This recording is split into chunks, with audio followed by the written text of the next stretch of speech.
नमस्कार मंडळी. वटपौर्णिमा म्हटलं की आपल्या डोळ्यासमोर एक चित्र उभं राहतं. वडाच्या झाडाभोवती फेऱ्या मारणाऱ्या महिला, सत्यवान सावित्रीची कथा आणि पतीच्या दीर्घायुष्यासाठी केलेलं व्रत. पण एक प्रश्न विचारूया. खरंच ही कथा फक्त पतीच्या दीर्घायुष्यासाठी आहे का? की या पाठीमागं अजून काही खोल वैज्ञानिक, सामाजिक आणि ज्योतिषीय विचार दडलेला आहे? आजच्या या व्हिडिओमध्ये आपण वटपौर्णिमेकडं श्रद्धा आणि तर्क या दोन्ही नजरेतून पाहणार आहोत. वटपौर्णिमा म्हणजे नक्की काय? ज्येष्ठ महिन्यातील पौर्णिमेला साजरा होणारा हा उत्सव भारतीय संस्कृतीतील एक अत्यंत महत्त्वाचा सण आहे. या दिवशी वडाच्या झाडाची पूजा केली जाते आणि सत्यवान सावित्रीच्या कथेचं स्मरण केलं जातं. पण गंमत अशी की भारतीय संस्कृतीत कोणतीही गोष्ट विनाकारण परंपरेमध्ये येत नाही. त्यामागं निसर्ग, समाज, मानवी भावभावना, विचार, थोडक्यात मानसशास्त्र यांचा काही ना काहीतरी संबंध असतोच. आता जाणून घेऊया वडाच्या झाडापाठीमागं असलेला वैज्ञानिक दृष्टिकोन. वड हे केवळ झाड नाही, ते एक परिपूर्ण संस्था आहे. वैज्ञानिक दृष्टिकोनातनं पाहिल्यास वडाचं झाड शेकडो वर्ष जगतं. त्यामुळे त्याची मुळं सतत नवीन आधार निर्माण करतात.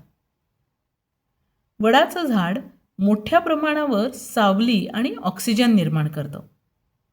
अनेक पक्षी, कीटक, जीवांना तिथं आश्रय मिळतो.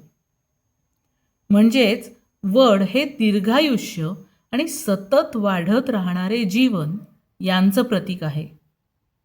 आज ज्याला आपण सस्टेनेबल इकोसिस्टीम म्हणतो ना, त्याचं अगदी जिवंत उदाहरण म्हणजे वडाचा वृक्ष. म्हणूनच भारतीयांनी दीर्घकाळ टिकणाऱ्या नात्याचं प्रतीक म्हणून वडाची निवड केली असावी. आता आपण बघूया की या दिवशी सत्यवान आणि सावित्रीची जी कथा आपल्याला नेहमी सांगितली जाते, त्या पाठीमाग कोणतं लॉजिकल किंवा सामाजिक विचार आहे. लहानपणापासनं आपल्याला सांगितलं जातं की सावित्रीनं यमराजाकडनं आपल्या पतीचे प्राण परत आणले. परंतु ही कथा शब्दशः घ्यायची की प्रतिकात्मक? जर आपण प्रतिकात्मक अर्थ लावला तर ती कथा वेगळीच दिसते.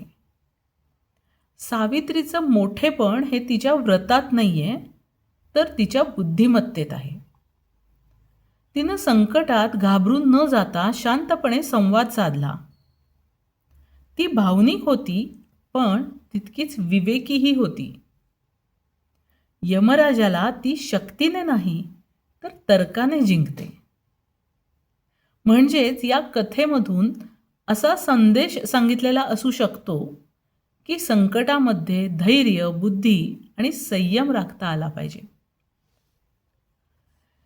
त्या काळातील सामाजिक संदर्भांचा विचार केला तर असं लक्षात येईल की प्राचीन काळामध्ये युद्ध वारंवार होत होती. आयुर्मानही कमी होतं. जंगलातील जीवन धोकादायक होतं. पुरुषांवर बाहेरच्या जबाबदाऱ्या खूप होत्या. अशा परिस्थितीमध्ये पतीचं दीर्घायुष्य म्हणजेच संपूर्ण कुटुंबाचं अस्तित्व. म्हणून स्त्रियांनी कुटुंब संस्थेला टिकवण्यासाठी अनेक सांस्कृतिक परंपरा निर्माण केल्या. वटपौर्णिमा ही कदाचित त्या सामाजिक गरजेतून जन्माला आलेली परंपरा असू शकते. आजच्या काळात मात्र याचा अर्थ फक्त पतीच्या दीर्घायुष्यासाठी केलेलं व्रत एवढाच मर्यादित ठेवण्याची गरज नाहीये. आज ती दोघांमधल्या नात्याच्या आरोग्यासाठी केलेलं चिंतन अशीही पाहता येऊ शकते. एक मनोरंजक गोष्ट लक्षात घ्या. वटपौर्णिमेच्या दिवशी स्त्रिया एकत्र येतात, गप्पा मारतात, अनुभव शेअर करतात, एकमेकींना भावनिक आधार देतात. आजच्या भाषेमध्ये याला काय म्हणतील? Community support system. मानसिक आरोग्यासाठी हा अत्यंत महत्त्वाचा घटक आहे. म्हणजेच ही परंपरा केवळ धार्मिक नव्हती, ती सामाजिक आणि मानसिक आरोग्य जपणारी व्यवस्था होती. आता आपण पाहूया ज्योतिषशास्त्राच्या दृष्टीनं. वटपौर्णिमा म्हणजे पौर्णिमा आली, म्हणजेच सूर्य आणि चंद्र हे एकमेकांच्या समोर असण्याची अवस्था. ज्योतिषशास्त्रानुसार सूर्य म्हणजे आत्मा, अहंकार, जाणीव आणि चंद्र म्हणजे मन, भावना, मानसिकता. पौर्णिमेच्या काळामध्ये मनातील भावना अधिक तीव्र होतात. म्हणूनच हा काळ नातेसंबंधाचा विचार करण्यासाठी योग्य मानला गेला असेल. वडाचं झाड हे गुरुग्रहाशी प्रतिकात्मकरित्या जोडलं जातं. कारण स्थैर्य, विस्तार, संरक्षण आणि पिढ्यानपिढ्या टिकणारी परंपरा हे सर्व गुण गुरुच्या स्वरूपाशी साधर्म्य दाखवतात. त्यामुळं वटपौर्णिमा म्हणजे फक्त पूजा नसून नात्यांमधील स्थैर्य, संयम आणि दीर्घकालीन विचार आणण्याचा दिवस आहे असं मला वाटतं. आजच्या काळामध्ये वटपौर्णिमा साजरी करताना आपण काही नवीन संकल्प करू शकतो. जसं की एकमेकांशी संवाद साधूया, नात्यांमधील गैरसमज दूर करूया, मानसिक आणि शारीरिक आरोग्याची काळजी घेऊया, पर्यावरणासाठी किमान एक तरी झाड लावूया, नात्यांमध्ये मालकी नव्हे तर सहजीवन जपूया. अशी वटपौर्णिमा अधिक अर्थपूर्ण ठरू शकते.